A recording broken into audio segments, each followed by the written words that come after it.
Good morning, નમસ્કાર.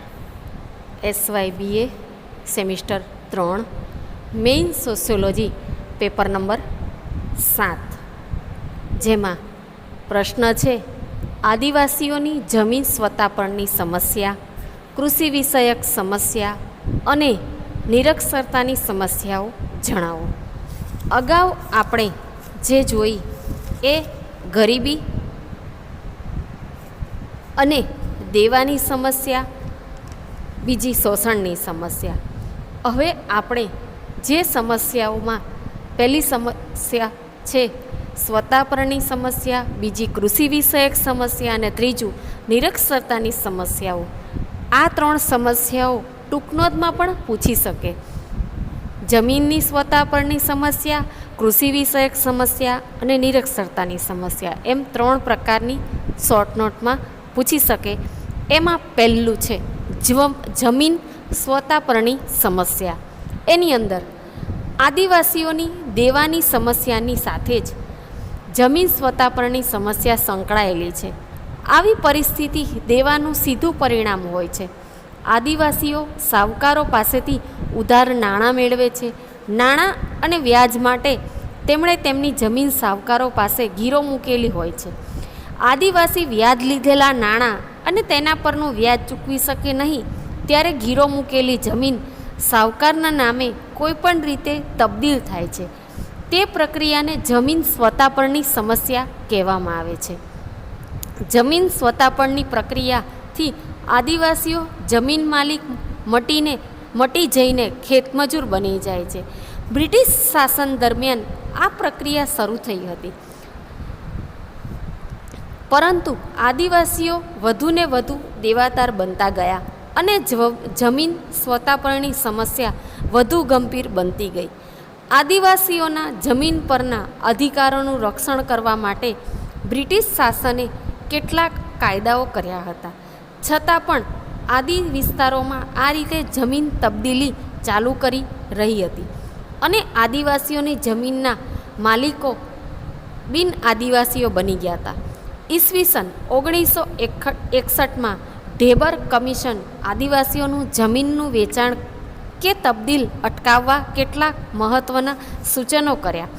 એક સૂચન એવું હતું કે આદિવાસીઓ જમીન બિન આદિવાસીઓના હાથમાં જતી રોકવા માટે આ સંદર્ભ તમામ કાયદાઓની તપાસ કરવા માટે એક સમિતિ નીમવી. આ ગંભીર પ્રશ્નના સંદર્ભમાં બીજા કેટલાક કાયદાઓ અમલમાં મૂકવામાં આવ્યા. આવો એક કાયદો ગુજરાતમાં કરવામાં આવ્યો હતો. તેને ગુજરાત સ્વતાપન નાબૂદી અધિનિયમ કહેવામાં આવે છે. આંધ્રપ્રદેશ અને ભારતના અન્ય રાજ્યોમાં જમીન સ્વતાપન અટકાવવા માટે જુદા જુદા કાયદાઓ કરવામાં આવ્યા. સાહુકારો, નાણાં ધીરનારાઓ, વેપારીઓ વગેરે ભોળા આદિવાસીઓને છેતરીને તેમની જમીન કોઈપણ રીતે પડાવી લે છે. એવું કહેવાય છે કે બિહારમાં બિન આદિવાસીઓએ આદિવાસીઓ પાસે હજારો એકર જમીન પડાવી લીધી હતી. દરેક રાજ્યમાં આદિવાસી જમીન બિન આદિવાસીને તબદીલ કરવા પર, ગીરો મૂકવા પર કે ભેટ આપવા પર પ્રતિબંધો લાદેલા છે. છતાં પણ આવા કાયદાઓની અવગણના કરીને આદિવાસીઓ જમીન બિન આદિવાસીઓ તબદીલ થઈ છે. પશ્ચિમ બંગાળમાં જમીન સ્વતાપનનું પુનઃસ્થાપન અધિનિયમ 1978માં પસાર કરવામાં આવ્યો હતો. આ કાયદા પ્રમાણે આદિવાસીઓને તબદીલ થયેલી જમીન પાછી મળી શકે. જમીન સ્વતાપન અંગે કાયદાની ઘણી જોગવાઈઓ છે. આદિવાસીઓ જમીનના વિનિમય, વેચાણ, ભેટ, ગીરો વગેરે એવી જોગવાઈ છે કે આવું કરતાં પહેલાં સક્ષમ અધિકારીઓની પૂર્વ મંજૂરી લેવી પડે છે. છતાં પણ આવી કાયદાઓની ઘણી છટકબારી પણ હોય છે. હવે આવે છે કૃષિ વિષયક સમસ્યા. એની અંદર ઈસવીસન 1961ના ઢેબર કમિશનના રિપોર્ટ પ્રમાણે 90% આદિવાસીઓ ખેતીના કાર્યમાં રોકાયેલા છે. ખેતી આદિવાસીઓનો મુખ્ય વિષય છે, પરંતુ ખેતીની તેઓની પદ્ધતિ ઘણી છે. તેથી કેટલીક કૃષિ વિષયક સમસ્યાઓ ઉપસ્થિત થઈ છે, જે નીચેના મુદ્દાના આધારે જોવા મળે છે.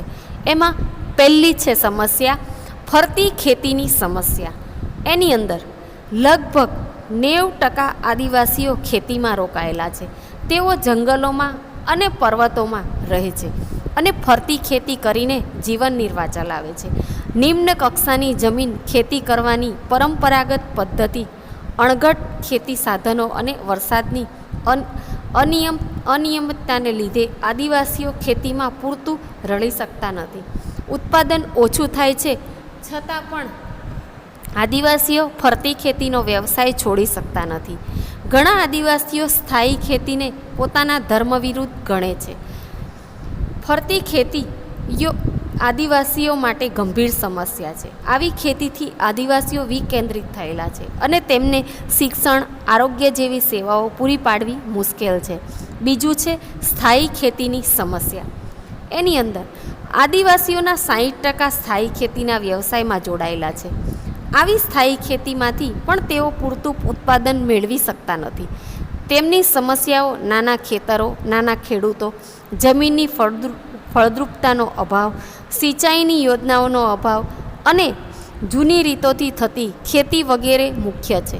ગરીબી, દેવું, ધિરાણની સગવડતાઓનો અભાવ, સુધારેલા બિયારણ કે રાસાયણિક ખાતરની વિશેની ઓછી જાણકારી વગેરે કારણોથી આદિવાસીઓ સ્થાયી ખેતીમાંથી પૂરતું ઉત્પાદન મેળવી શકતા નથી. દેવાના કારણે જમીનની તબદીલી અને જમીન સ્વતાપણના કિસ્સાઓ વધતા જાય છે. તેને પરિણામે આદિવાસીઓ ભૂમિહીન બની ગયા છે અને તેમને ખેતમજૂરી કે ઔદ્યોગિક મજૂરીનો વ્યવસાય કરવો પડે છે. મુદ્દા નંબર 3, નિમ્ન સ્તરનું યંત્ર વિજ્ઞાન. આદિવાસી સમાજમાં યંત્ર વિજ્ઞાનનું જ્ઞાન ઘણું ઓછું છે. આદિવાસીઓને ખેતીના યંત્ર વિષયક સાધનોની માહિતી નથી. બિન આદિવાસીઓ ખેતીના આધુનિક સાધનોથી માહિતગાર હોય છે, પરંતુ આદિવાસીઓ આવું જ્ઞાન ધરાવતા નથી. આદિવાસીઓ જે કૃષિ વિષયક સાધનો વાપરે છે તે નિમ્ન કક્ષાના હોય છે. તેઓ કુહાડો, દાતરડી, પાવડો, ત્રિકમ, કોદાળી, દંતાળી, નાનું હળ વગેરે સાધનનો ઉપયોગ કરે છે. તેથી તેઓ ઊંડી ખેતી કરી શકતા નથી. તેઓ રાસાયણિક ખાતરને બદલે છાણનો ઉપયોગ કરે છે. મુદ્દા નંબર 4, જમીનની ફળદ્રુપતા ઓછી થવી. આદિવાસીઓ પાસે જમીન ઓછી હોય છે. જમીન નાના ટુકડાઓમાં વિભાજિત થયેલી હોય છે. ખેતી કરવાની પદ્ધતિ ઘણી જૂની છે અને જમીનની ફળદ્રુપતા વધારવાનો કોઈ પગલાં લેવામાં આવતા નથી. તેઓ જમીનની ફળદ્રુપતા વધારવા માટે રાસાયણિક ખાતરનો ઉપયોગ કરતા નથી. ગરીબી, સિંચાઈનો અભાવ, આધુનિક સાધનોની અજ્ઞાનતા વગેરે કારણે ખેત ઉત્પાદન ઘણું ઓછું થાય છે અને જમીનની ફળદ્રુપતા ઘટતી જાય છે. મુદ્દા નંબર 5, નીચી ઉત્પાદકતા. એની અંદર આદિવાસીઓની ખેતીની વ્યવસ્થા એવી છે કે તેઓ આખું વર્ષ મહેનત કરે છતાં પણ વર્ષની જરૂરિયાતનો ખોરાક તેમાંથી મળતો નથી. ઓછી જમીન, વરસાદ આધારિત ખેતી, સિંચાઈની સુવિધાનો અભાવ વગેરે કારણોથી આદિવાસીઓ વર્ષમાં એક જ વખત કૃષિ પાક મેળવી શકે છે. આદિવાસીઓ ખેતીમાંથી ઉત્પાદન મેળવી નફો મેળવવા માટે સજાગ નથી. તેઓ ખેતી માત્ર નિર્વાહલક્ષી તેથી તેઓ ઓછું ઉત્પાદન મેળવે છે. જૂની પુરાણી ખેતીની પદ્ધતિ, યાંત્રિક સાધનોની જાણકારીનો અભાવ, ખેતી માટે પ્રોત્સાહનનો અભાવ, સંચાર અને બજારની વ્યવસ્થાની ખામીઓ, ગરીબી, દેવું, શોષણ, વ્યાપક નિરક્ષરતા વગેરે કારણોથી ખેતીમાં ઉત્પાદન ઓછું થાય છે. બિન આદિવાસીઓની જમીન પર કબજો જમાવીને બેઠા છે અને તે કારણે આદિવાસીઓ જમીનમાંથી પૂરતું ઉત્પાદન મેળવી શકતા નથી. આમ ઘણા કારણોથી આદિવાસીઓ વિસ્તારમાં ખેત ઉત્પાદન નીચું જતું રહે છે. છેલ્લો મુદ્દો છે મુદ્દા નંબર 6, અન્ય સમસ્યાઓ. એની અંદર કૃષિના ક્ષેત્રમાં બીજી પણ કેટલીક સમસ્યાઓ છે. બિનખેડૂતીકરણ, વિસ્થાપન અને બંધવા મજૂરનો પ્રશ્ન વગેરે આદિવાસીઓની અન્ય કૃષિ વિષયક સમસ્યાઓ છે. આપણે જોયું કે જમીન સ્વતાપરની પ્રક્રિયામાંથી આદિવાસીઓ ખેડૂતો મટીને બિનખેડૂતો બની ગયા છે. આવા ભૂમિહીન ખેતમજૂરો કે વિસ્તારોમાંથી બીજા વિસ્તારમાં સ્થળાંતર કરે છે. તેઓ ઔદ્યોગિક વિસ્તારમાં મજૂરી કરવા જાય છે અને તેમાંથી બંધવા મજૂરની સ્થિતિમાં મુકાઈ જાય છે. આદિવાસી વિસ્તારોમાં નવા પ્રોજેક્ટ, ઉદ્યોગો, યોજનાઓ, વિદ્યુત મથકો, વનીકરણ વગેરેને લીધે આદિવાસીઓનું વિસ્થાપન થાય છે. અને છેલ્લું ત્રીજું છે નિરક્ષરતાની સમસ્યા. એની અંદર આદિવાસી સમાજના નિરક્ષરતાનું પ્રમાણ ઘણું મોટું છે. આદિવાસીઓ નિરક્ષરતા અનુસૂચિત જાતિઓ કરતાં જુદી છે. અનુસૂચિત જાતિઓના શિક્ષણ માટે સરકારે ઘણી સગવડતાઓ ઊભી કરેલી છે, છતાં પણ તેઓ આ સગવડોનો ઉપયોગ કરી શક્યા નથી. આદિવાસીઓ પર્વતો, જંગલો અને દુર્ગમ વિસ્તારોમાં વસવાટ કરે છે. ત્યાં શૈક્ષણિક સુવિધાઓ ઉપલબ્ધ નથી. આદિવાસી વિસ્તારોમાં આશ્રમ શાળાઓ અને છાત્રાલયોની સ્થાપના કરવામાં આવી છે. ઉચ્ચ શિક્ષણની વ્યવસ્થા પણ થયેલી છે, છતાં પણ આ બધી વ્યવસ્થાનો લાભ ઉઠાવી શકતા નથી. નિરક્ષરતા એક સાક્ષરતા વિરોધી છે. સાક્ષરતામાં વ્યક્તિ લખી શકે, વાંચી શકે અને સામાન્ય ગણતરીઓ કરી શકે. સાક્ષર વ્યક્તિઓ અક્ષર જ્ઞાન હોય છે, જ્યારે નિરક્ષર અક્ષર જ્ઞાન હોતું નથી, એટલે કે તેઓ લખી વાંચી શકતા નથી. આ અર્થમાં આદિવાસીઓ વ્યાપક નિરક્ષરતા પ્રવર્તે છે. જુદા જુદા રાજ્યોમાં આદિવાસીઓની નિરક્ષરતા પ્રમાણે જુદી જુદી છે. શાળામાં દાખલ થનારા આદિવાસીઓનું બાળકોનું પ્રમાણ બિન આદિવાસી કરતાં ઓછું છે.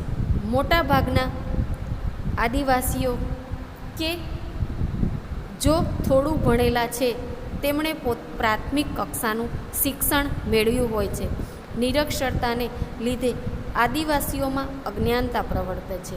નિરક્ષરતા આદિવાસીઓને વર્તમાન પ્રવાહો વિશે માહિતી હોતી નથી. તેમના વર્તન અને માન્યતા પર રૂઢિઓ વર્ચસ્વ હોય છે. નિરક્ષર લોકો નવા મૂલ્યો, નવી પદ્ધતિઓ, નવી પ્રવૃત્તિઓ, નવા વિચારો વગેરે અપનાવી શકતા નથી. નિરક્ષર આદિવાસીઓ અંધશ્રદ્ધા વિશે હોય છે. તેઓ અસમાનતા અને પરાધીનતાનું પ્રમાણ દ્રઢ હોય છે. આમ ભારતના આદિવાસીઓની નિરક્ષરતા માટે તેમના ભૌગોલિક સંજોગો પણ જવાબદાર છે. દુર્ગમ વિસ્તારમાં વસવાટ, ફરતી ખેતી, ગરીબી, દેવું, શોષણ, અજ્ઞાન વગેરે કારણો આદિવાસીઓમાં નિરક્ષરતામાં જોવા મળે છે.